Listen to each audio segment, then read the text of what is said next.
The organising committee of ActionSA's inaugural policy conference will be briefing the media on the state of readiness ahead of the gathering next week. The party, which was formed in late August of 2020, received an electoral mandate of 2% during the local government elections, despite not having had a conference to debate issues. Now, Newzroom Afrika's Ziyanda Ngcobo joins us ahead of the conference. Ziyanda, a very good morning to you. Perhaps let's talk about some of the objectives ahead of this conference and what it aims to achieve.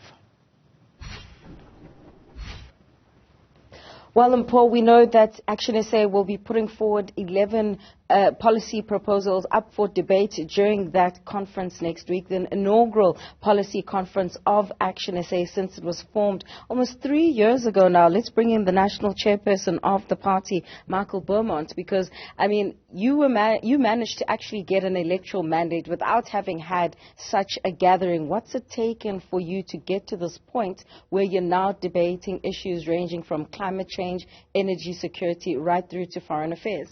Well, I think firstly, ActionSA was created before a local government election cycle, and that's why emerging from that cycle in 2021, our priority had to be a national policy suite for the South African people. I think policy is something that causes so many South Africans' eyes to roll and glaze over because it's so often written by politicians who don't know anything about the industries or the problems that are having to be dealt with. And what we've embarked upon is an unprecedented 8-month process that has seen professionals and industry experts being engaged, our party structures across the board. And effectively, what we will see next week is the most diverse, fastest growing political party in South Africa, convening hundreds of delegates that are going to engage on these solutions for the South African people. Who's your main competition? I mean, we're going into the 2024 elections. These policies are obviously a foundation going into those polls. Well, certainly. I think there's no apology about it that our objective is to displace the ANC from power. And certainly our objective to grow at their expense is without doubt part of our agenda. But we are unapologetic about at whose expense ActionSA grows, because we are the centre that is uniting South Africans across the board, so many of whom have become disillusioned with established parties that have let them down and whose policies have never really been translated into real change in their lives.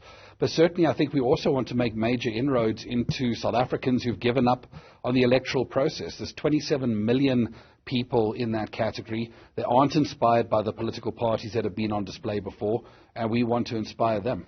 How many, I beg your pardon, what are the main issues that the people raised and that were consistently a theme as you went around this consultative process? Well, certainly there's got to be a focus on the economy. I think there's an appreciation that so many of South Africa's challenges require a coherent set of ideas as to how we can improve our economy, how more South Africans can have the dignity of employment, how more families can be developing and improving their lives.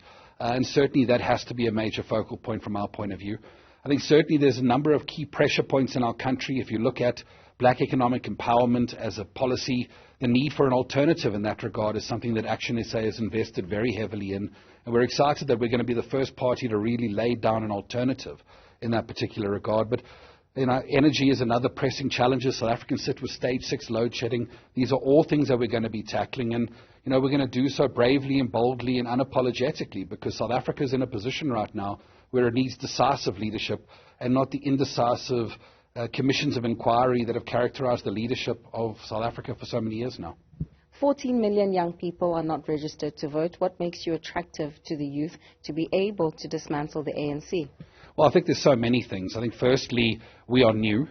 Certainly that is a major contributing factor, because so many of those young people have looked at established political parties that have been around for so long, and yet their lives are no better.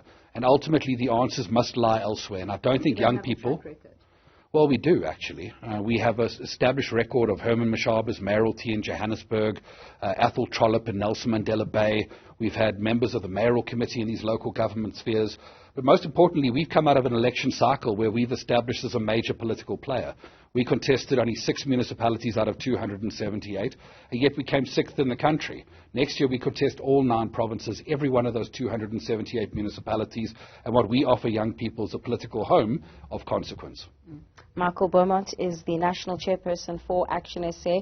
A briefing coming up at 11 o'clock to talk about what we can expect for ahead of that policy conference next week, the first of its kind, an 8-month process, as you would have heard from Michael, culminating to this moment, and of course a menu for South Africans ahead of the 2024 polls.